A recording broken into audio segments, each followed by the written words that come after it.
From the studios of the Richmond Register, it's this week's edition of the Richmond Register Sports Show. Every Thursday night at 9 o'clock, Richmond Register Sports Editor Nathan Hutchinson and Richmond Register Sports Writer Ricky Barker will talk about this week in Madison County sports. Welcome to the show. The Richmond Register Sports Show is brought to you by Nuevo Vallarta, a neighborhood restaurant with indoor and patio seating, a family-friendly environment, and quality, authentic Mexican food at reasonable prices. Nuevo Vallarta. Welcome to this week's edition of the Richmond Register Sports Show. I am Richmond Register Sports Editor Nathan Hutchinson, and with me, Ricky Barker, Richmond Register Sports Writer. Hi, guys. Welcome back. Crazy week. A lot of stuff to talk about. We'll try to blow through this as fast as we can. I think last week's show got a little bit long, don't you? Maybe, just a tad. An hour and 20 minutes. Our marathon of a show last week. So we're trying to keep it a little short this week. We want to try to highlight as many local folks as we can. But lots to talk about, but I think obviously we have to start off with the incredible story of Thomas Deck. I think it's unbelievable what the kid has been able to accomplish. Madison Central senior Saturday won his third straight wrestling championship, doing all that with a bum knee, torn labrum in his knee. Just amazing. You've talked to him, you know him a little bit. He's a great kid. Oh gosh, he's so fantastic. Just all around a great person. And just his determination and his mental focus is unlike anything I've ever seen in an adult or a high school kid. I mean, he's just way beyond. And a lot of that was just he mentally wanted to do it. And at the beginning of the season, he was hurt, went and had surgery, then went and had surgery again. And just to come back and to get the title and defend it, it's truly an amazing story. Yeah. Of perseverance. And there's so many layers to this, and if you get a chance to please go to richmondregister.com and read the story. It's probably a lot more eloquent than we can do here in a few minutes, but he's been accepted to West Point. He got his appointment to West Point, into the U.S. Military Academy there, and the same thing happened to his brother. His brother was a state runner-up last year. He had a bum knee as well, and that disqualified him from being able to go to West Point. So Thomas kind of faced that same decision. Do I try to go for my third state championship, and if I screw up my knee, do I risk the possibility of not going to West Point like my brother did? But it's a risk and reward. He decided to do it, and it was a really cool thing to see. And he really only had one tough match in the semifinal match. A kid from Union County named Gabe Adams. It was a 3-2 decision, but he got a kid from Moore, a freshman, in the final, and just dominated that kid 15-0. He went up on him. Got 2 takedowns in the very first round and went up on him, no problem. And so that was, but it's a great story, and it's good to see. And he's such a humble, quiet kid, It was just... Thomas has one of the greatest quotes I think I've ever heard of somebody. When I asked him how he wrestles, and if he could describe how he wrestles, he said he wrestled like water. I was like, that is really eloquent. Yeah. And true. I mean, he's really hard to pin. So, I mean, that's why he's undefeated. 3 straight championships. He won the 2018 title at 113. He won last year at 126, and this year it was at 132. So as he got older, he got bigger and won in 3 different classes. So just amazing. I was, you were there 2 years ago when he won it. I was there last year, and I was there again this year, and it's just a very, very cool thing. And congratulations to him. And he was on the show last week, so we very much appreciate him being here, and we're very happy for him. So, but he was not the only Madison County wrestler to make the podium on Saturday over at the All-Tech Arena. Jeffrey Kinley and Zach Cowan from Madison Central, they both finished third in their weight classes. Kinley was at 126, Cowan was at 138. Central's Jonathan Gilbert was 5th in the 113 weight class, and Rocky Whitehead of Madison Southern was 8th at 195. And Central finished 8th with 91 points, and Southern finished 55th with 14 points. So we had 5 kids get to walk home with medals and go up on the podium at the end. So very cool experience there, and I'm very happy for Thomas. So good for him. And hopefully his knee... he had to wear a brace, and he said it was a bit uncomfortable, but he didn't feel any pain. So hopefully everything was fine. Because his brother Gentry was there up in the stands on crutches. So that just kind of tells you what, the risk that he had to take, because the very same thing could have happened to him. So we hope he has a bright future at West Point and continues to do well in his academic and military and wrestling career. Yeah, absolutely. A couple of coaching notes we want to talk about here at the top of the show.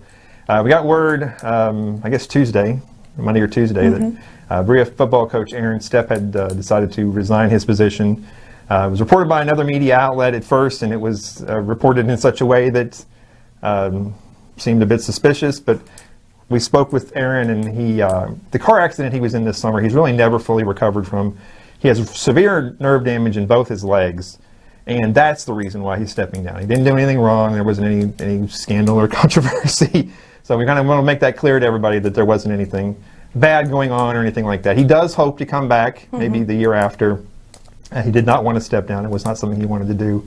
But just the way the other media outlet reported it, it kind of made it a bit suspicious, and we just want to let everybody know that was the reason why he stepped down. There was not anything bad going on. So he's a great guy. They've done a great thing turning that program around, and so. Well, and he had a rough because he got into that car accident and immediately football season. Yeah. So I mean, he didn't really have time to really kind of do the physical therapy and recover. So. Yeah, and he will continue to be a teacher at the school and also coach track this spring. So he will be around. It's just kind of a thing where he just could not do it physically, but he does hope to come back into the future. And then on Tuesday we had the really cool kind of story also where we have I guess we have a Super Bowl champion coach in our county cool. now. Very surprising. We did get word of this last week, but we were sworn to secrecy by the folks over at Model not to tell anybody. But Tim Mastay, who was a punter at UK, was an all-SEC punter there, and then he also went to play for the Green Bay Packers and won a Super Bowl championship. He's the new boys soccer coach at Model Laboratory. And so it was kind of a surprise. I did not have any idea he had a soccer background. He played 4 sports in high school at Murray High School out in Western Kentucky. I really was an all-state soccer player. Even when he played for the Green Bay Packers, he volunteer assistant coached at a high school in Green Bay. So he has an extensive soccer background. The last 2 years, he's been an assistant coach over at Center College, and they got to the Final Four of their done very well. Division III last year as well. So that was kind of cool to go over there and meet him, and it was kind of came as a surprise. I thought it was funny. The former coach Steve Savage, who's a character. He really is a real character. Oh, Miss Steve. But we asked him about Tim and if he knew Tim from his football days, and he said, "I don't follow American football," and he said, "I didn't even know who he was." So, but it's still very cool. You should have the kids over there when they brought him in, and because everybody knows Tim, especially from if you UK. followed UK. Yeah, exactly. So those kids were just ecstatic to have him on the team, and we were there on Tuesday, and we do have a little video. First up is I have a little clip of Scotty Sutton, the athletic director, introducing Tim Mastay. Then we have a little clip of Tim Mastay at his introductory press conference. Went on to play in the NFL for 6 years. During that time, he coached soccer at the high school level, and more recently, he's been an assistant coach at Center College, where he's led the team to a Final Four appearance in the last 2 seasons.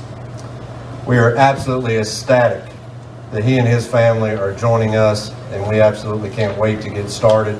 Let's give a warm welcome to Coach Tim Mastay.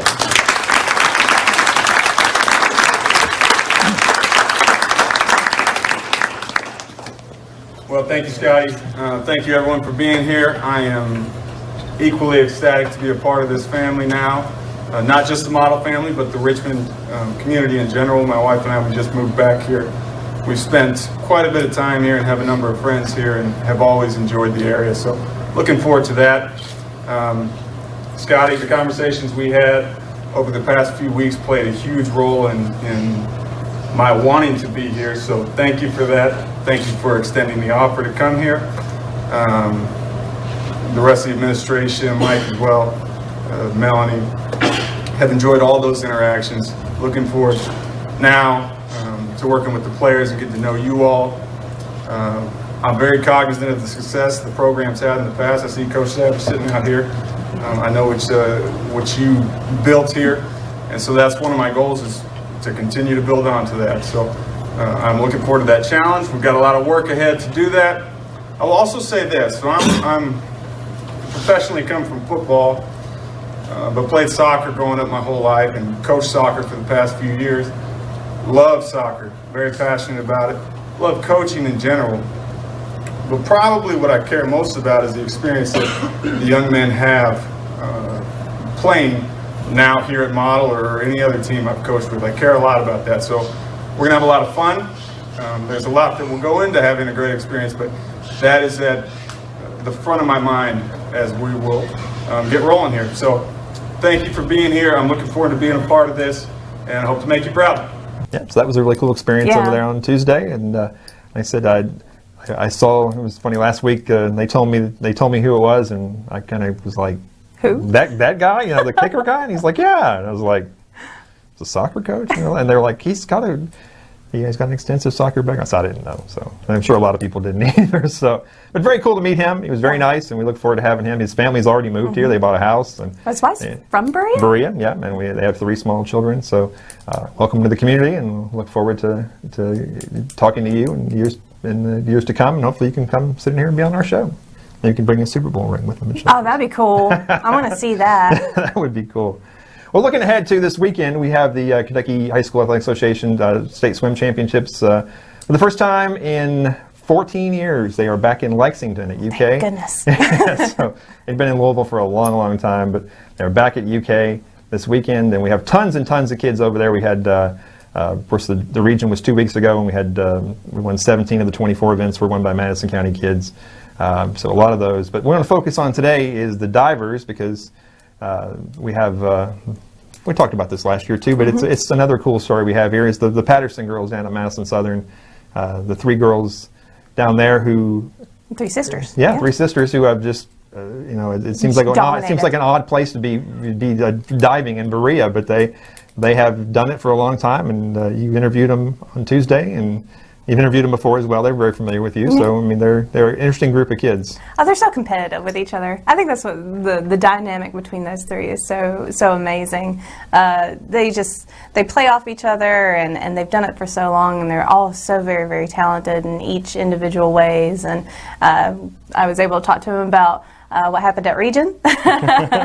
And they kind of reflected on what happened last year at State, and then going into State this year, I mean, it will be Flannery. She's a senior. Mm-hmm. She's signed with UK, so it'll be the last time that they are competing with and against each other. Mm-hmm. So it's kind of a bittersweet kind of moment that's about to happen. So yeah, Flannery this will be her 7th straight year to the State. She's finished as high as second. She was second in 2017. Right. She's been third twice, including last year. And like I said, she's a senior.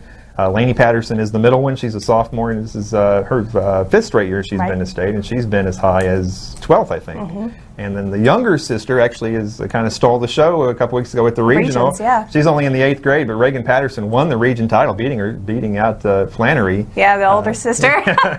And it'll be her second trip to the State. She was there last year and finished 10th. Yeah, it was her first time going to State, so this will be her 2nd year, and she's coming off of that region title going into State. So yeah, so it's very cool. I saw them up there last year in Louisville at the State meet, and we'll be up there Thursday to check them out as well. So look for pictures and stuff on social media. Thursday, before this premieres, they'll be on Thursday during the day.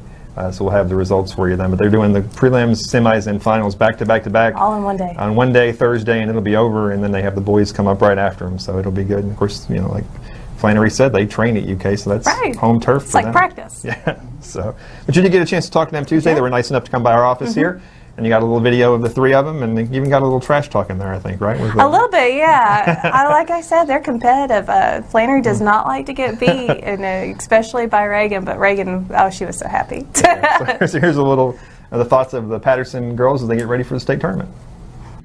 We are here with the famous Patterson sister divers, and we've got Reagan Patterson, Lainey Patterson, and Flannery Patterson, and they're all going to state competition at UK coming up, and on Thursday. And Reagan, they did very, very well in regions, and Reagan, the 8th grader, won the title. She beat both of her sisters. So kind of tell us about it, Reagan. I won, and I saw an opportunity where Flannery blew her dive, and I was like, I'm taking this and winning. And I just had a good mindset, and I decided I wanted to win, and I did. So you won the title. Flannery, you got second. How did you feel about that?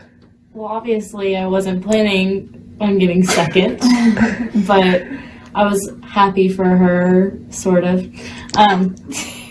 It was definitely a surprise, I never would have guessed that she would have beat me in a million years. No offense, but it was just shocking. She dove out of her mind. It was insane. I'd never seen her dive like that ever. So she definitely did take that opportunity. and beat me. So. And I'll remind everybody, Reagan's an 8th grader and Flannery is a senior. Yes, sadly. But she's recently signed to dive at UK, so congratulations on that. Thank you. And Lainey, you got 3rd. Tell us about it. I was just happy that we got to go 1, 2, 3, and that's the 2nd year in a row that we've done that, so I was really proud of us. And I thought it was really funny that Reagan beat Flannery, and so on my last dive, I knew that I wasn't going to beat Flannery, but I knew Reagan was very close. So the whole time I was like, Reagan, you got it. You can do it. Because we just wanted to see it. Because then Flannery wouldn't have been able to be cocky for the rest of her life. Because she's never lost, but she did. That won't happen again. So. Right, we're gearing up for state. So let's talk about last year, how states went last year. Flannery, you came in as the top seed, but you had kind of a big deficit that in your last dive that you had to overcome, and you got 3rd last year in state. Yeah. Well, last year I performed good. I just didn't perform the way that I wanted to, so it didn't put me where I wanted to place last year. But going into this meet, I am just going to go in and dive. I'm not going to think about anything or think about anyone. I'm just going to go in and have fun with it. So we'll see how that works this year. And Lainey, unfortunately, your preliminaries didn't go like what was expected last season. So what are kind of your goals this time around? This season, I just want to prove to myself that I've grown as a diver, and I want to prove to myself that even though I did not as good last year as I wanted to, that I could have done that well, and that I'm growing and becoming a better diver in person, and that I can do that well now. And Reagan, you got 10th in the 1 meter dive last year at state, but now there's pressure because you've got the region title and you beat Flannery. So what's kind of on your mind going into state? I'm just hoping to do better than last year, like move up a couple places. I'm not expecting to do like top 3 or anything, but I'm just trying to keep a positive attitude about it and go in and dive my best that I can. And it's at UK this year? Yes. So this is where you guys practice. So kind of tell me about what that's like. It was at U of L last year, so it's at UK, a lot closer in a familiar setting. And what's that kind of going to be like for you guys? I think that it's just going to be easier because once you've been familiar with like diving on those boards every day, then it's just easier to know what you're expecting, and it feels more relaxed, more like practice than it does like a huge intense meet where you're just tensed up and scared. Yeah, like when we travel to meets, we travel a lot for USA, so we always go to these really big pools. And like U of L is a pretty big pool, so it just feels like state. But this year, hopefully, it's just going to feel like another meet or another practice. Yeah. All right. Well, good luck, ladies. I hope you guys dive well. And thank you guys for taking the time and talking with us. Thank you. They had a little fun, didn't they? Oh, yeah. They are competitive. I love that dynamic that they have. It is so great. And Flannery's like, that's not going to happen again. So we'll see. Yeah. Well, they will be they'll be in action Thursday, right about before this premiere, so we'll let you know what happens. And next week, maybe we can have one of them on the show as well. Also, we want to mention Cecilia Cobb will also be competing in the diving. It's her 5th straight year she's been to state, and she's had a couple of top 10 finishes as well. She's an excellent diver as well, and she's only a junior still, so she very well could make it back. And on the boys diving side, Central's Seth Greer is back for his 4th straight year to the state, and he was 8th last year. He's been as high as 4th or 7th at one point, so he's a really good diver as well. So that'll all be on Thursday. Have the girls prelims and finals on Friday, boys prelims and finals on Saturday. We do have a couple of kids who have a really good chance to make the podium in some non-diving events. So models Victoria Taylor, who's a sophomore, she has the 3rd best qualifying time in the breaststroke and the 8th best qualifying time in the 200 free. And Central's Isabella Cooksey, who's a junior, has the 9th best time in the 500 free. So both of those kids have a really good chance to walk out with some medals around their neck and stand up on the podium as well. So we wish them all the best of luck, and hope they all do well. So moving on to EKU basketball, and after a couple weeks on the road, the Colonels are finally coming back home to McBrayer this weekend. They did have another split over the weekend. Went up to Moorhead on Thursday and picked up a 78-71 win. First time we beat Moorhead in Moorhead since 2015, and that win doubly important because it locked up a spot in the OBC tournament for the first time also since 2015. So the Colonels are heading to Evansville for the first time ever because this is the third year the tournament's been there. They have not qualified for it since then. Unfortunately, they could not build on that momentum and went Saturday to Austin Peay. First place Austin Peay and suffered 93-85 loss. Jekauri Hobbs was not there. He had a family situation he had to attend to. But Trey King had 23 points. They were down by 14 at the half. They got back to within 2 points a couple of times in the second half. But it was really put up a fight, but just could not come through with the win on the road. But as it's become tradition, me and Randy went over Tuesday afternoon to talk to A.W. Hamilton and a couple of the players. And this week it happened to be Rashard Cruikshank and Jekauri Hobbs. That's right. So here's what they had to say about last weekend and the coming weekend here at home against at home. All right, welcome to McGray Arena. We're here with Rashard Cruikshank and Jekauri Hobbs. KU men's basketball team coming off another 1-1 weekend on the road. Obviously disappointed to win not to lose the Saturday game, but big win on Friday against or Thursday against Moorhead. The first time in 5 years. Talk about how that felt for you guys. It felt pretty good. They talk about every day how much is it. It is a rival, so we want to go out and make sure we got the W. Yeah, I mean, it's a rivalry that goes back long before any of us were born, so it's an intense thing. You've been part of it for a few years now. Kind of what's your experience today? It was good. My freshman year, we played them. We played them here. We won. Then after that, we played them at their spot. We lost. I didn't know it was that long since we had played them. We won at their crib. Yeah. A long time. Yeah, 2015 was the last time that you guys won up there. Well, they'd won 7 of the last 8 against you, so that's a huge win. That's a big win. Yeah, then obviously Saturday you guys got down early, and it's obviously against a tough team like that on the road. It's kind of hard to fight back, but you guys got within 2 points, I think, a couple of times. So talk about the loss to P on Saturday. It was very disappointing. We played so hard to get back into that game. Jamal Brown led us back into the game himself, and he just kept making great play after great play. Just came up short at the end. Thoughts on the game?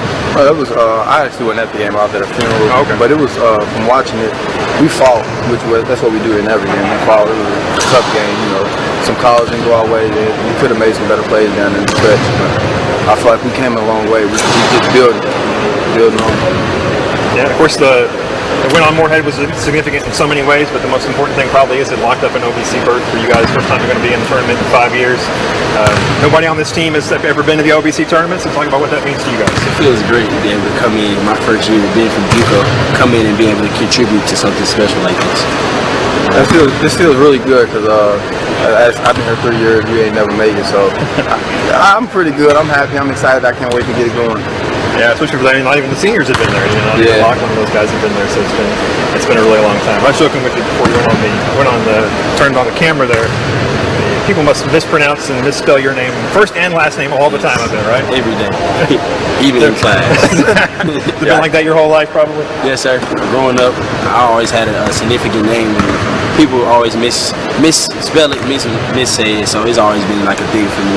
Always correct people.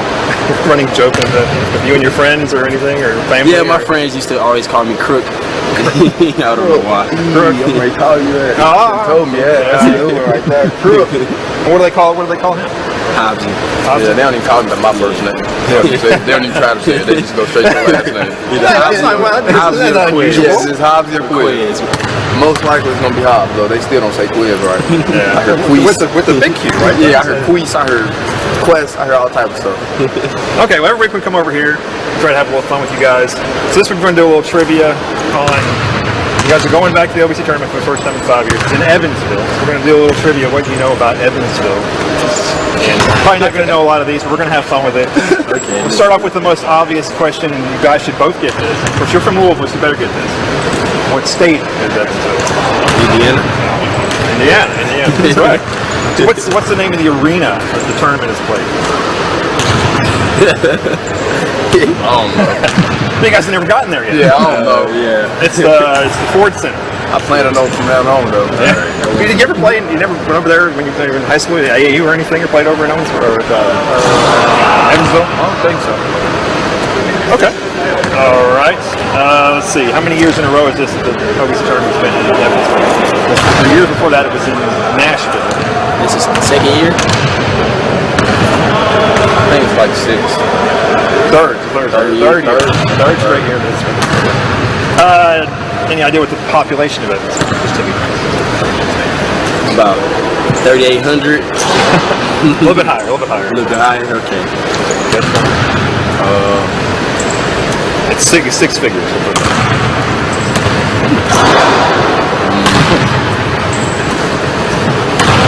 I don't even want to try to guess. 120,000. Yeah, I would not really say that. I would really say like And here's one that I didn't even know, so you guys are not going to know. There's a professional hockey team that plays in the Ford Center there. Any idea what the name of that? They play in the Southern Professional Hockey League. Any idea what the name of that is? Cucamonga Killers. The Evansville Thunderbolts. Oh, so they're from Evansville. Yeah, it's a hockey team in Evansville. Pretty cool. Yeah, all right. Well, so they're back home this week. 2 huge games. Obviously, Tennessee State's right behind you in the standings, so that's a big game. And then Saturday night, let's come pack the place when Belmont comes in. It's always a fun atmosphere. It's a big rivalry. Appreciate your time. Congratulations on your success. Got 4 games left. Let's keep it rolling, guys. Thank you. All right, well, we're back here at McBrayer Arena with EKU head coach A.W. Hamilton. Welcome back. Good to see you. Tradition. Tradition continues every Tuesday evening. I We're love back it. over here. One other 1-1 week, and like I said, like we said last week, I mean, obviously you want to be 2-0, but 1-1 keeps the ball moving forward, and it's better than 0-2. And Yeah. obviously, No question. Listen, we needed to win at Moorhead. We hadn't done that since 2015. We needed that feeling again and winning in that building, so that was huge for us and huge for our guys. And just like we talked about, we have more Kentucky guys on our roster than any other university in the state. So the game, it means a lot for our team, the university, our fans. So that was a big win for us. yeah, and obviously Saturday you got down behind early against a good Austin Peay team, got back within 2 a couple of times, but it's just hard to come back on the road against that. They have a really dynamic player in Taylor there too. It's tough. You get down 16 points against the #1 team in the conference. It's tough to catch them. But I was proud of our guys. We fought. We got back in the game. We gave ourselves a chance to win the game. But look, at the end of the day, we give up 24 offensive rebounds. So it becomes a game where we've got to learn a lot from that game. And, you rewind and you look at Moorhead State, we give up 15 offensive rebounds. But it's hard to get their attention sometimes and win. So, we got to turn this into a positive, and we got to come out this week and we got to rebound the basketball better. Yeah, and playing, you almost beat him down there without your starting point guard. Hobbs, he wasn't there, and so, I mean, you're shorthanded again, but I guess you guys are getting kind of used to that. Yeah, I hated it, but Hobbs needed to be with his family. His grandmother passed away, and he was very close to his grandmother, so he wanted to, be with us, and I said, look, there's no way you're coming on this trip. So we missed him, but we got him back now, so, he'll be a huge lift for us this week.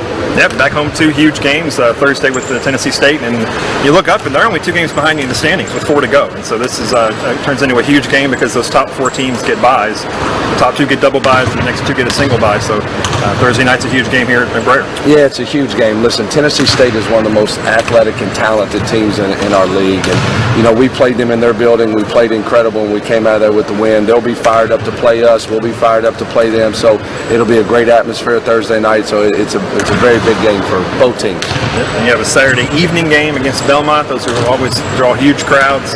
Hopefully this place will be full. Lots of cheering people wearing maroon. We look forward to it. Our fans have been awesome. We're 3rd in the OVC in attendance, and I challenged everybody at the luncheon on Monday and said, hey, let's be number 2 in the OVC in attendance after this weekend. So hopefully we get 2 big crowds. Yeah, the win over Moorhead, obviously, first time you've beaten them there in 5 years. More importantly, that for the first time in 5 years also locks up a spot in the OVC tournament. So you guys will be heading to Evansville.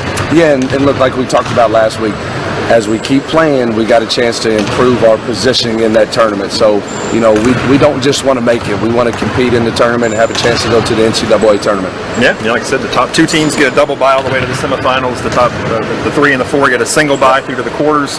So it's huge. It's you don't want to have to play 4 games in 4 days up there. That's not what you want to do. Not with 8 guys either. Exactly. All right. Well, congratulations. Another good road trip. Like I said, Thursday and Saturday here, huge games against the teams that are right around them in the standings. Belmont's 1 game ahead of you. Tennessee State's 2 games behind you. So they're huge positional games. So come on out and support the Colonels. Let's say something to the fans there. I love you guys. Come on. I can't wait to see you this week. We need you. So I know they're coming, though. I know they'll be here. So we look forward to this weekend. Come on out and support the Colonels. See you guys next week. We always have fun with those guys. We love going over there on Tuesdays, and me and Randy were joking. We try to get different kids every week, but they only have 8 healthy kids at this point, so we've gone through everybody they have. So we'll have to, maybe next week we'll have to double up with somebody we've already talked to. But a huge weekend coming up at McBrayer Arena. If you can get out there Thursday night, while this show is premiering, they'll have Tennessee State over there. And like we said in the video, Tennessee State is 2 games behind EKU in 5th place with 4 games to go. So they could catch the Colonels if the Colonels stumble.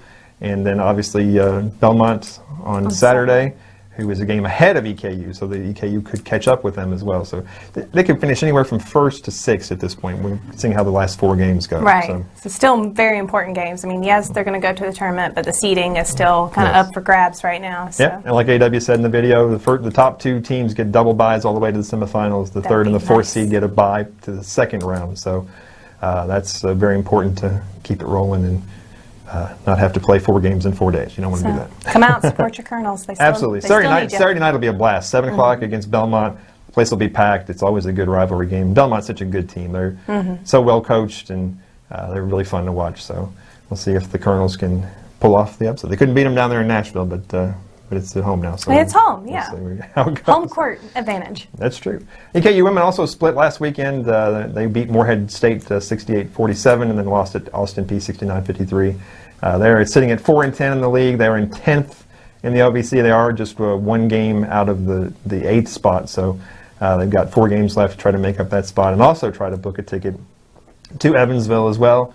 Play Tennessee State on Thursday, a team they've already beaten. And then obviously they play first place Belmont on Saturday. It's a team that had already beaten them quite handily down in Nashville. So hopefully they can turn the tables on them and get that moving in the right direction. So. On to Berea College hoops. I was down there Saturday afternoon when the Berea College women, we've talked about it for several weeks now, but the Lady Mountaineers had a chance to host the USA South tournament if they finished with the best record in the USA South, and they did that.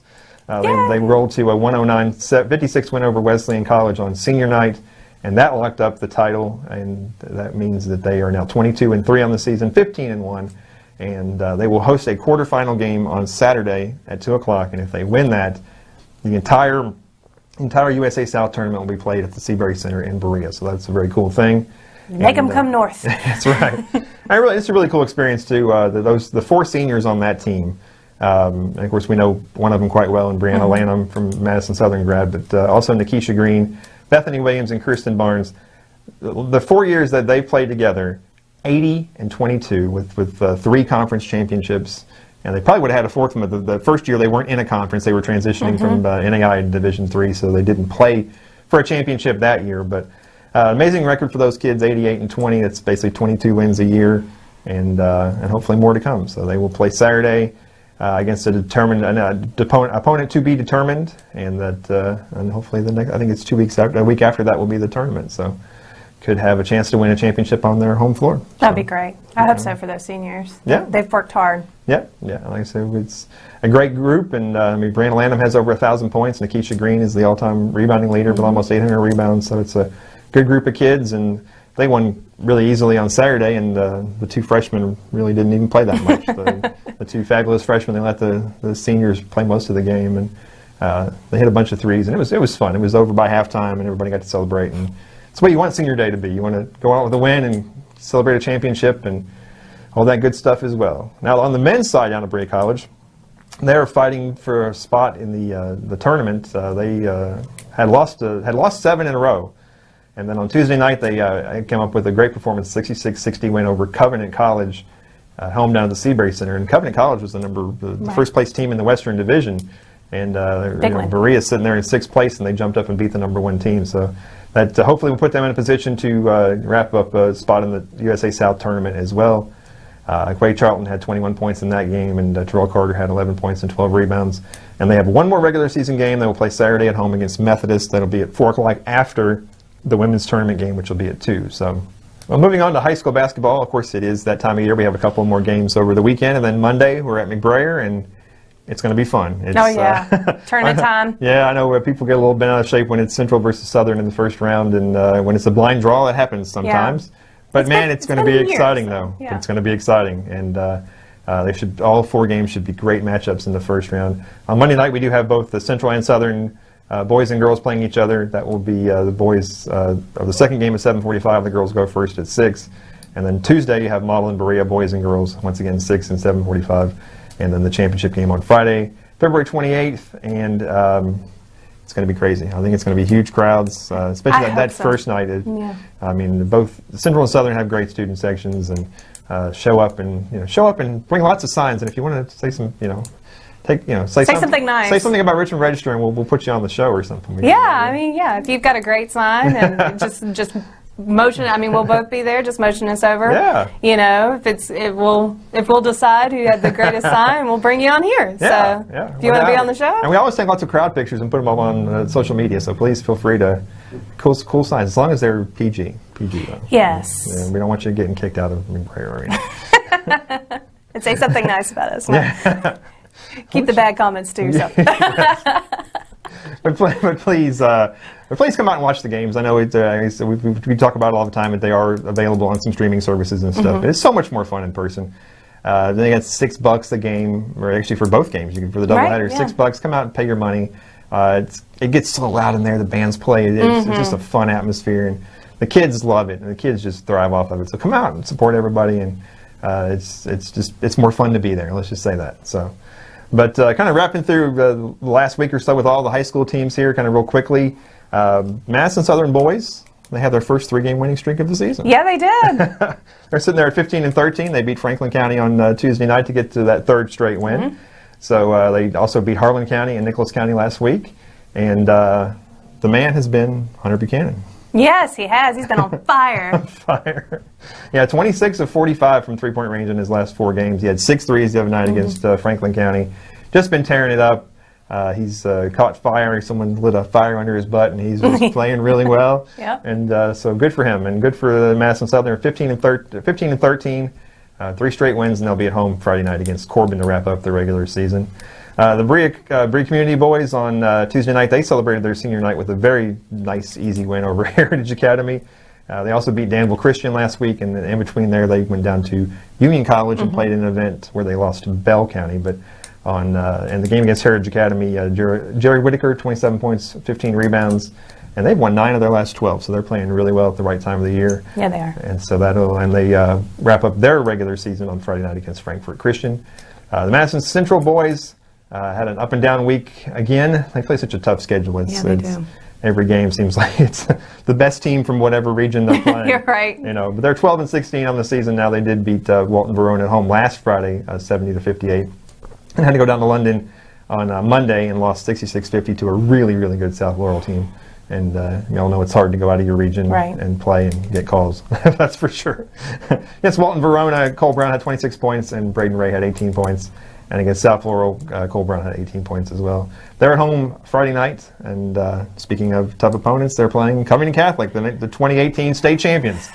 So Alan Feldhouse, he always plays a tough schedule. They don't take it easy on those kids. They want to be tested, and they really don't care what their record is. And all that matters is you get to the region. So that's all that matters. So they are back in action Friday night at home. Their last home game, that'll be senior night for them. And the Model Boys, they're kind of picking it up here late in the year as well. They've won 4 of their last 5. Last week they beat Wellspring Guardians at home, and then they also beat Harlan County Saturday at home, which is a good win for them. And in the game against Wellspring, Ethan Bailey had 20 points. And against Harlan County, it was the senior Cruz Pingleton lighting it up, 27 points. Great. So they will play at home Friday night. They have a doubleheader at the rescheduled homecoming doubleheader, which they got snowed out a couple weeks ago, but they'll be playing over at McBrayer Arena. They get to get a little taste of the bigger court over there before district tournament. Nice little edge. It's definitely an advantage for them. That's a good thing, though. So they'll 9-19 on the season now, but like I said, playing a lot better here recently. So over to the girls' side, I guess the hottest team right now is actually the Madison Southern girls. They won 3 of their last 4. They're 15-14 on the season. They had gone through a 5-game losing streak, and now all of a sudden they've turned it around. They've won. Last week they went 3-1. They beat Lafayette 42-35 at home, and then went Saturday up to Lexington and won a not a pretty game, but it's a win. ended up beating Henry Clay 32-30.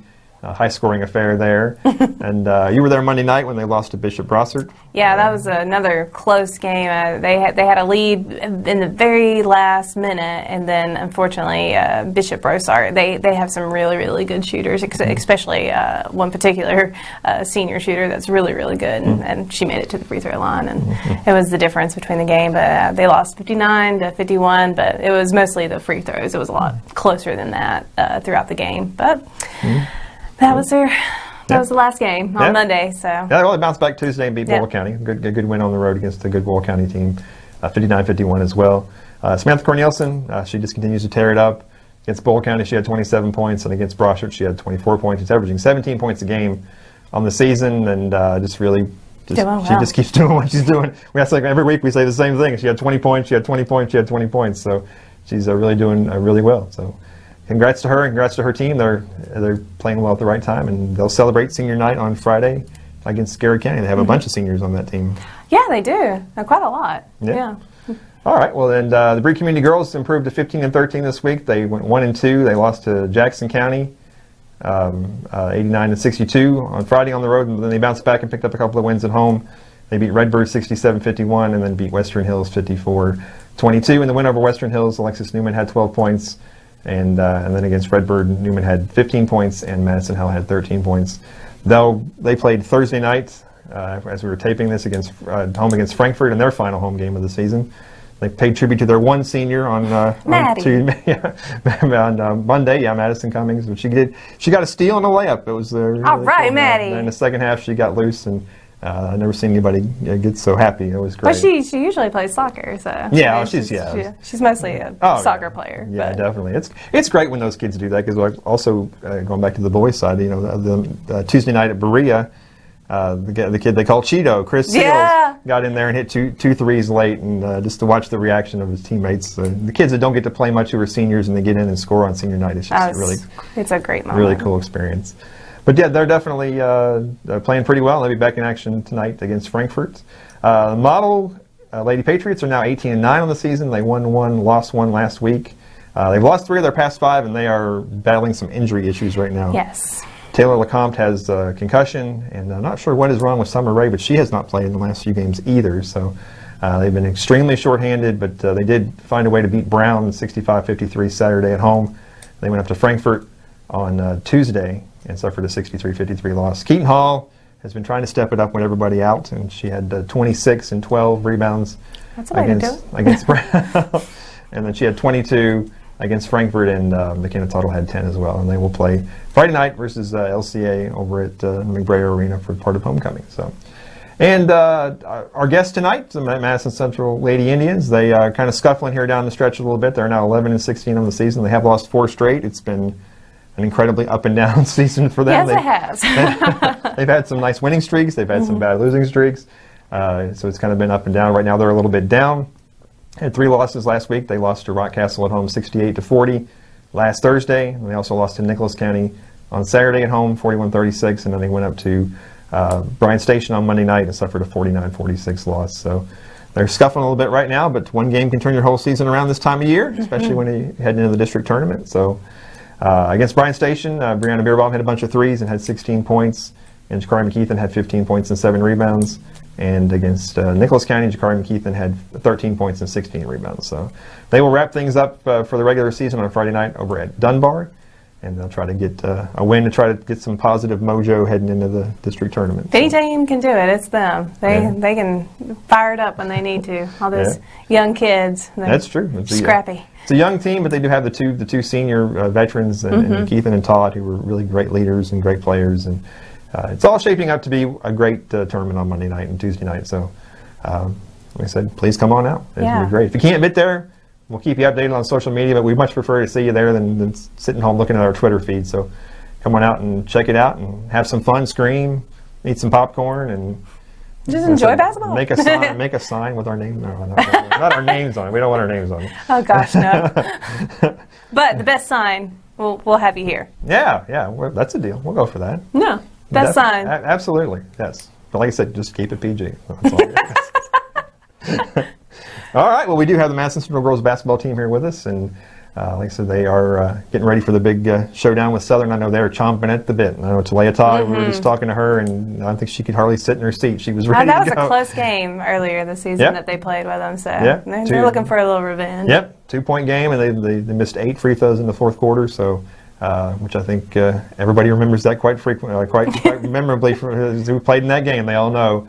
It should be a great game, and the model Berea games should both be great too. They both played each other just a couple weeks ago, and in Richmond, and both games came down to a few points each. So we could have 4 just blockbusters on Monday and Tuesday. So that'd be so great. Come out and check it out. It's going to be really cool. So. Yeah, I mean, the crowd's going to make a difference. I predict it right now. The crowd, whoever has the more in-game crowd, loud noise is going to be the one that's going to push them over the finish line and get the win. Absolutely. Well, we hope to see you there. We will definitely be there as well. If you cannot be there, like I said, please check us out on our social media, Twitter at Richmond R Sports and Facebook at Richmond Register Sports? Just Register Sports. Sorry. I always make you do that one, and then she screwed it up this time. Well, it happens. I usually make all the screw-ups. You guys don't see the We have to have this for prosperity. You don't see the edits that Randy has to make. Okay, Register Sports, at Register Sports on Facebook. On Facebook, yes.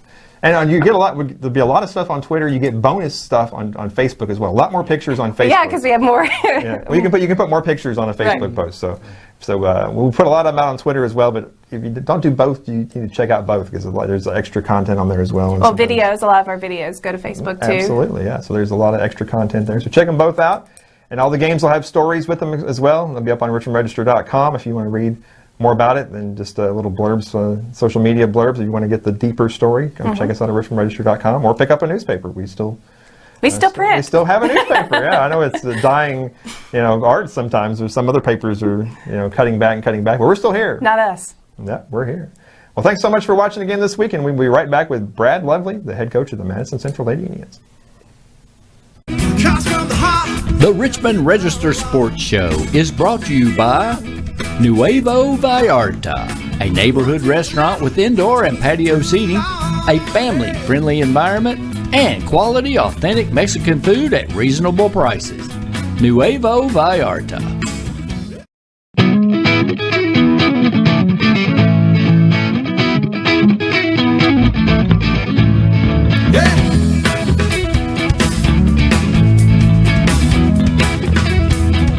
Welcome back. We're here with Madison Central girls basketball coach Brad Lovely. Thanks for being here. Thank you. Thank you. All right. Yeah, well, Coach, we talked about it in the preseason. Obviously, you knew you were going to have a very young team in your first year, and you guys have had your ups and downs. I mean, you've had a 5-game losing streak, a 4-game losing streak. You've also had a 4-game winning streak, and a 5-game winning streak. Yeah. And it's been up and down. You're right. Well, I knew we would have some bumps in the road, especially early with injuries. The young kids, though, have came along. I'm proud of them that they've picked up the game really quick.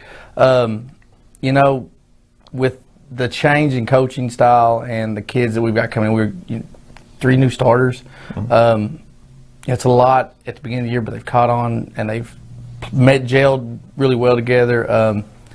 That 5-game win streak at Christmas helped, or 4-game win streak, at Christmas helped. Mm-hmm. They gave them some confidence. Yeah, you won all 3 games in your own tournament. And that Jack Burford Classic, that's a great time for us to get a streak going. Today we talked about 10 points separate us from being 17-10, as opposed to 11-16.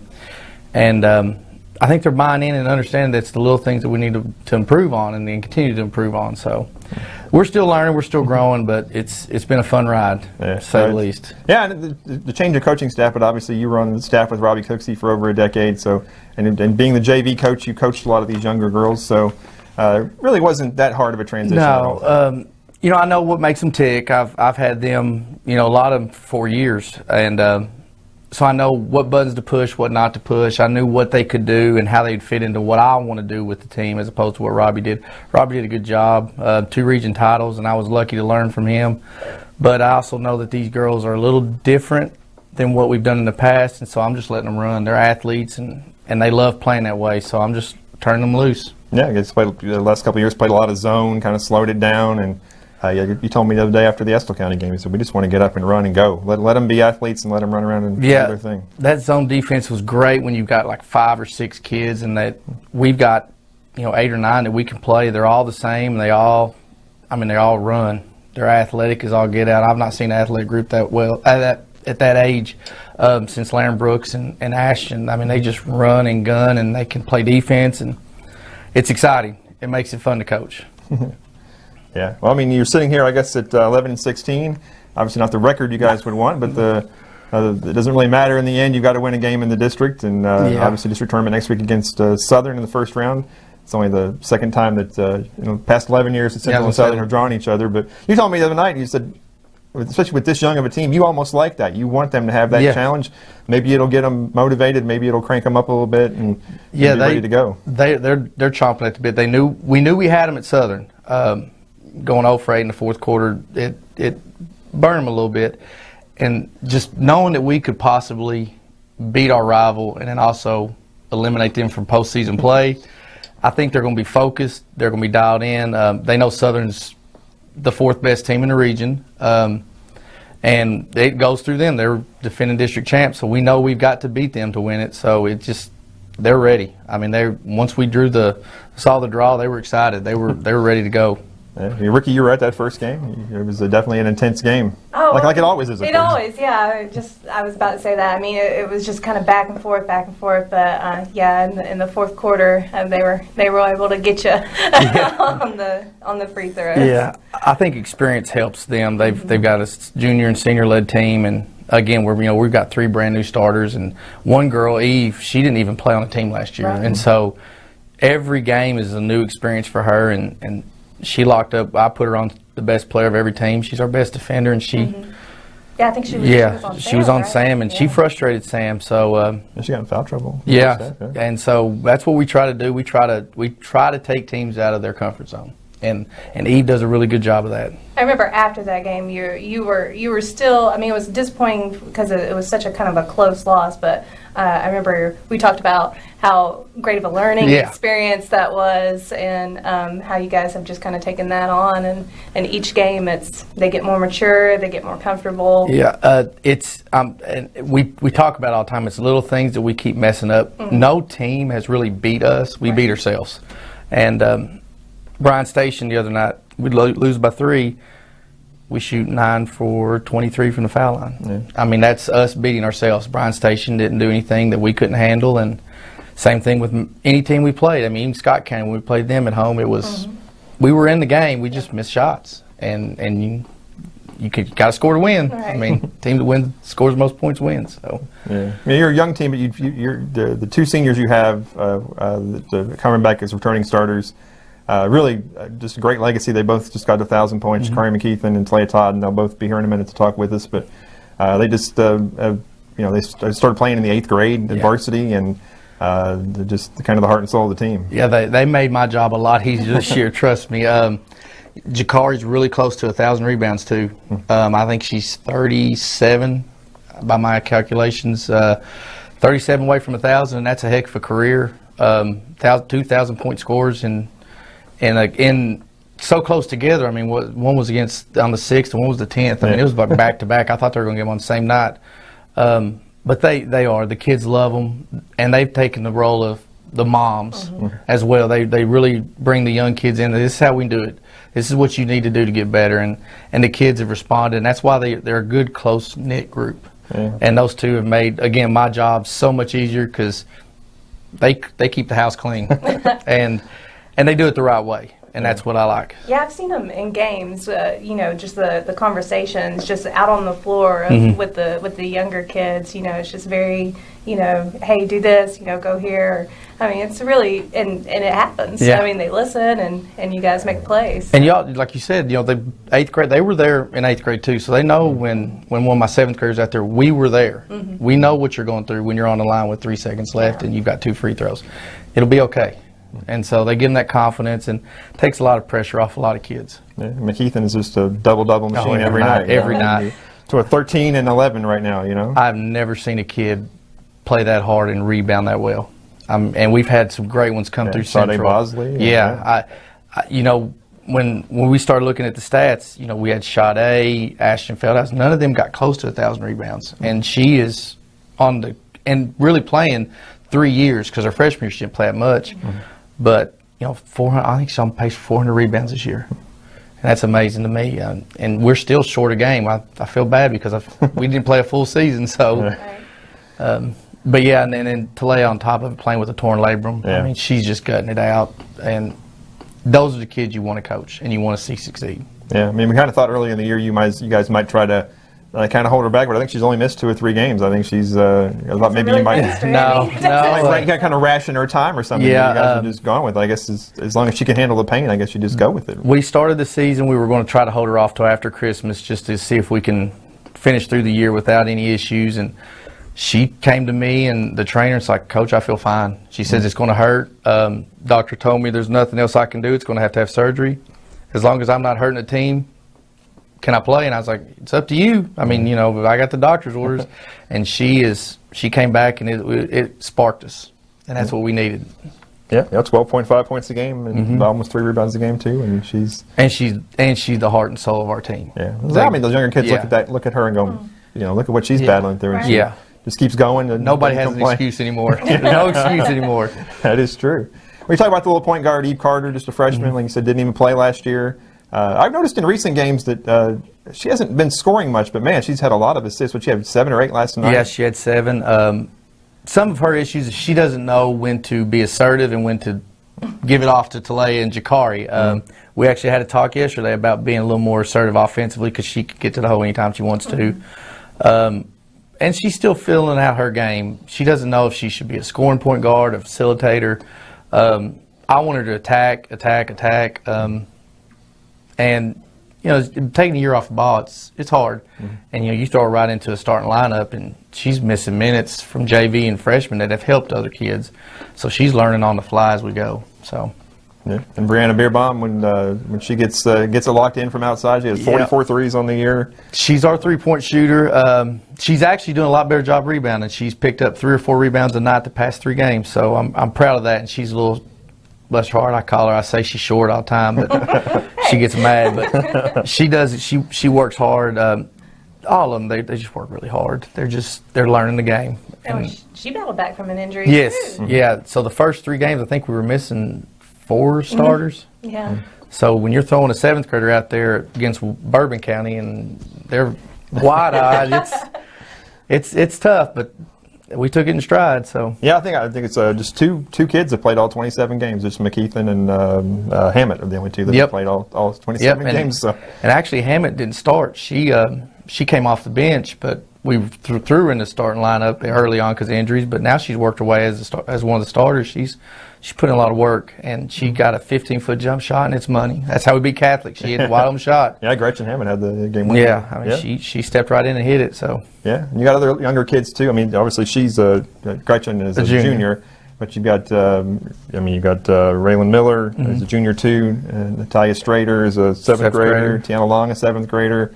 So there's a lot of I say it all the time. Our future's bright at Central, and they're great kids, but they know how to play the game, and their basketball sense is it just boggles my mind. They know where to be, and just physically right now, you got a 17-year-old girl and you're 12. Physically it's hard, but they know where to go and what to do, and so this is valuable experience.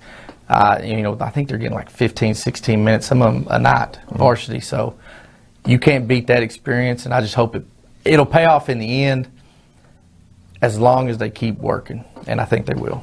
Yeah, you talked earlier about a point here or there just makes a huge difference, and I remember that Estill County game when that kid from Estill steps to the line with .01 left, down by 1, and misses both free throws, and so you can make that much of a difference any night, anywhere. I put it on the board today. We're 10 points away from being 17-10 total points. 2 at Southern, 1 at Henry Clay, 2 against Western Hills. I mean, and then if you take some games that we played poorly in, but we still shot bad, but we were in games, Paris, Garrett County, even on the road at Clay County, we could be sitting at 20-7. And Cat's Paws preseason had us picked 4th in our district.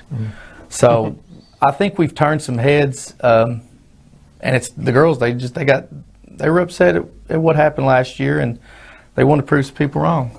Yeah. Well, obviously, Southern is a defending district champ. You play them on Monday night. What's going to be the key? You think?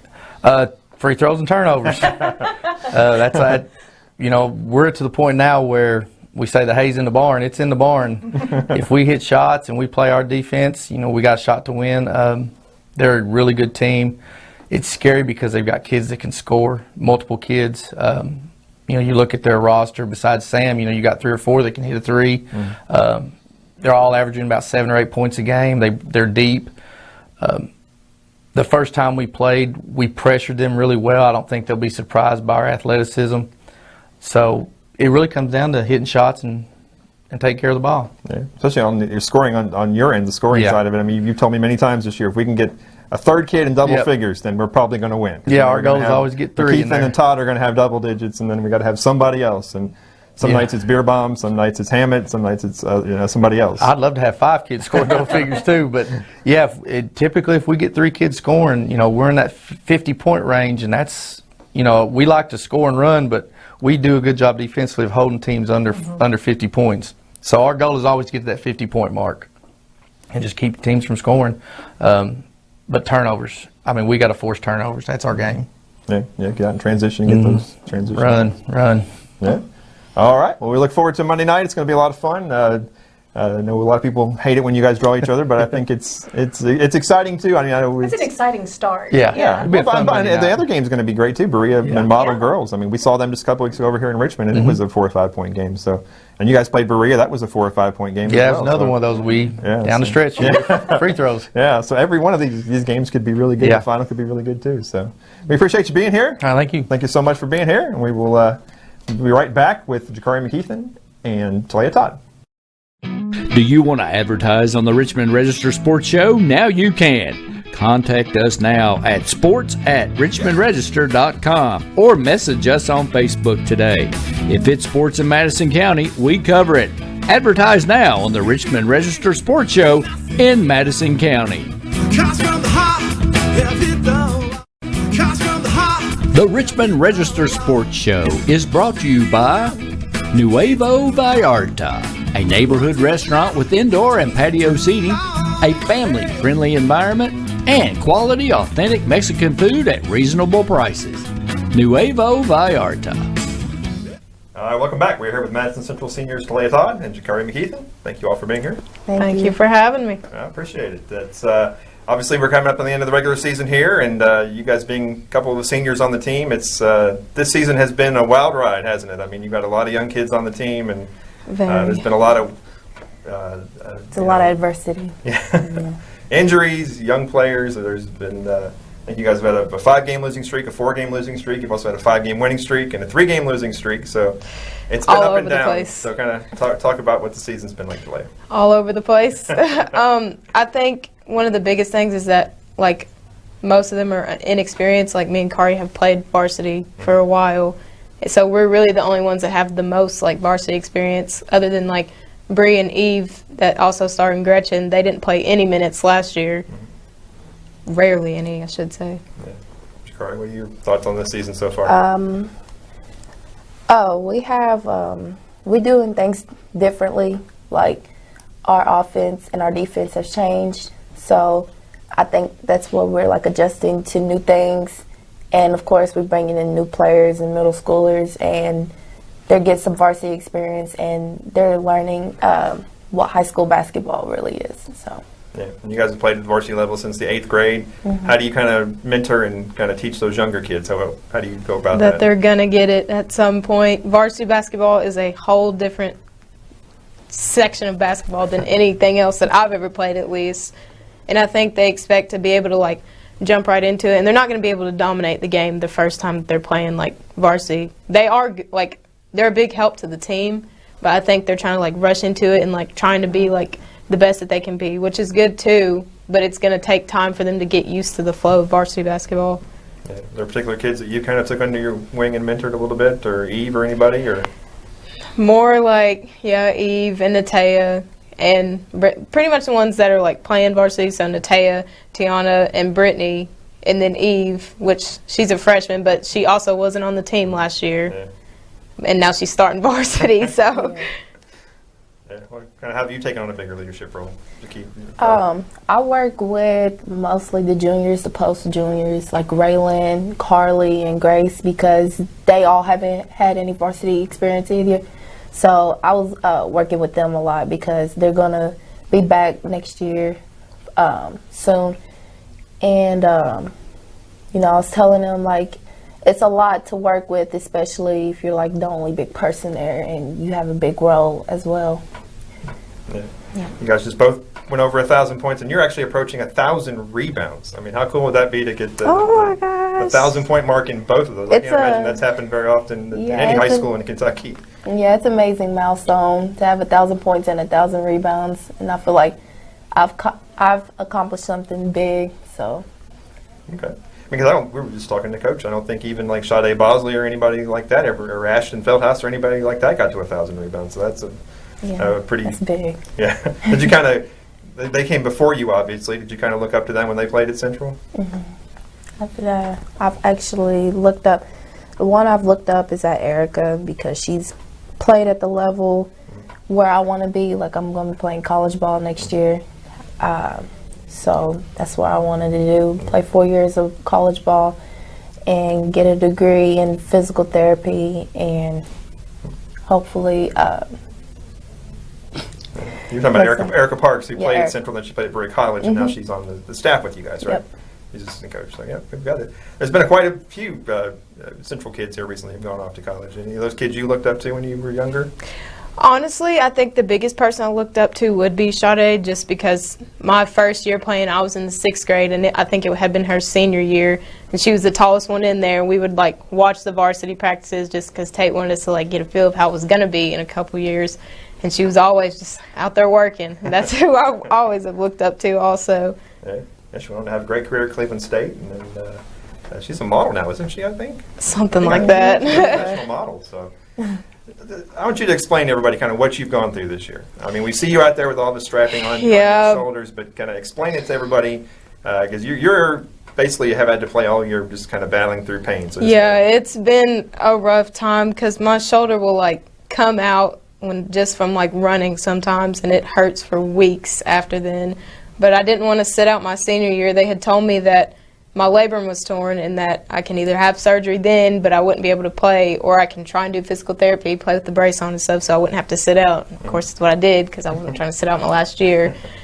But I feel like a lot of times that I can't, like, do what I want to do, but, like, I'm still going to try, and, like, even things like blocking shots, it sends my arm everywhere, and it's an indescribable pain.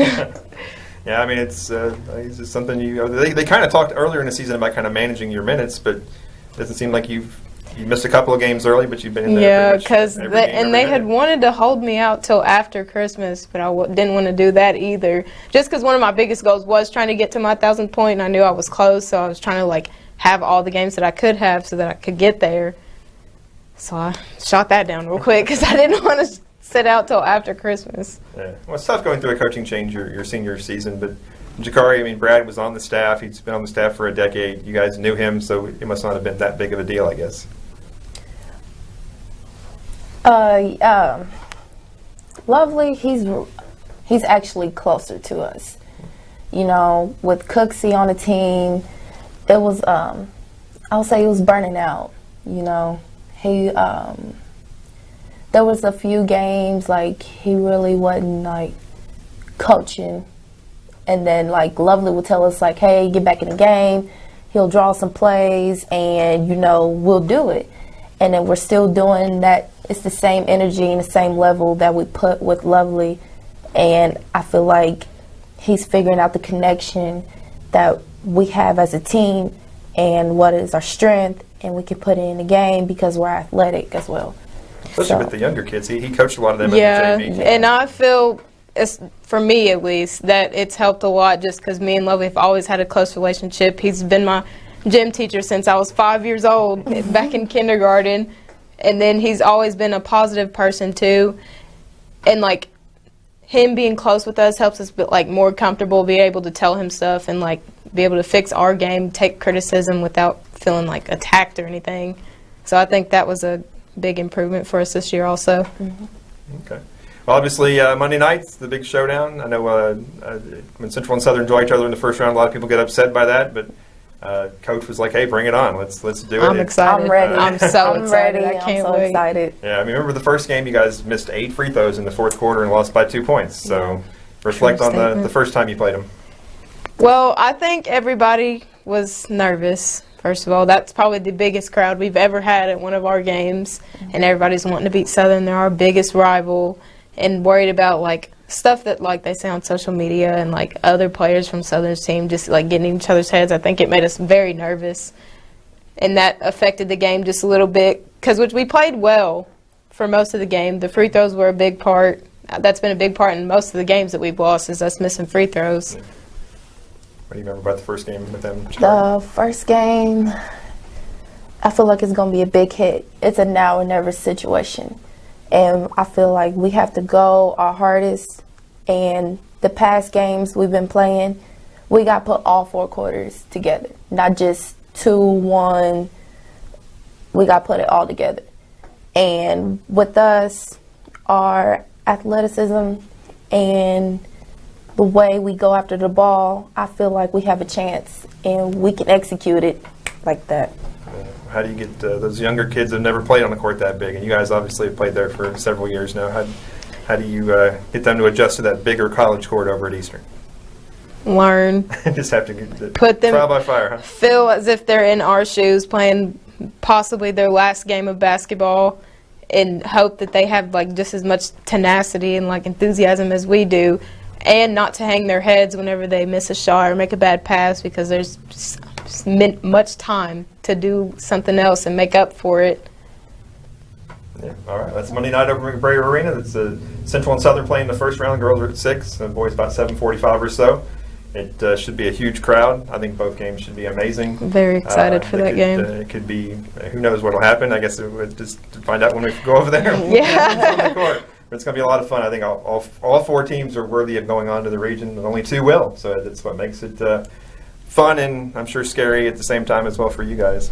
I'm excited. I'm literally making me excited talking about it.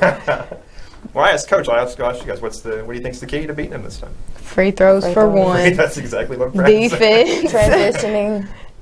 Communication, too. I think we've lacked communication for some of these games that we've been losing, which I know like we need to put 4 quarters together, but we can't do that if we're not talking to each other, especially on that big court. It's hard to hear. Like you have to be able to pay attention and know what's going on also. Because it's going to be a big crowd Monday night, and it's going to be hard to hear, and everybody's going to be all over the place. Emotions, adrenaline, everything. And when the bands start playing in there, just that it literally like it's just echoes across the whole thing. Well, we're looking forward to it. It's going to be a great game, and congratulations on a great career. Hopefully, you can play some more, but obviously it'll come down to one game whether or not you guys get to go to the region or not. So that makes it even more exciting. So good luck to both of you, and if you win, Thank you. come back on our show next week. How about that? Be glad to. All right. Well, we appreciate you. Congratulations on your great season so far, and we thank you all for watching this week's episode, and we'll be back next week with another show.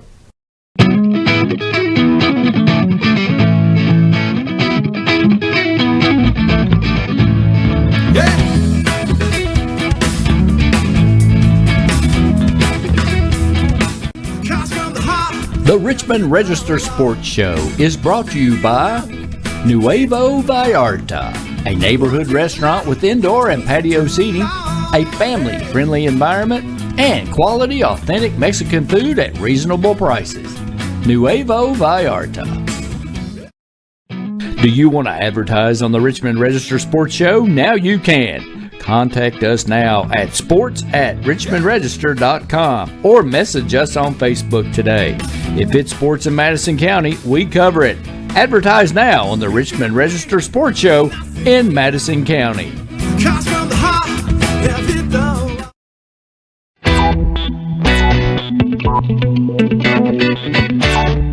Almost 2 decades. That's right, I've covered local sports in Madison County for almost 2 decades. The Madison Central Indians, the Madison Southern Eagles, the Model Patriots, the Berea Pirates, the EKU Colonels, and the Berea College Mountaineers. I've covered them all.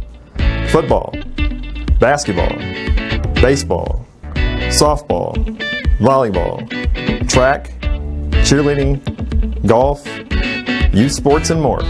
It's all being covered by the Richmond Register. Join us for a brand new weekly sports program. Watch the Richmond Register Sports Show every Thursday at 9 p.m. Be sure to like, share, and follow us on all our social networks and to subscribe to the Richmond Register online or get your own subscription delivered. If it's sports in Madison County, we cover it.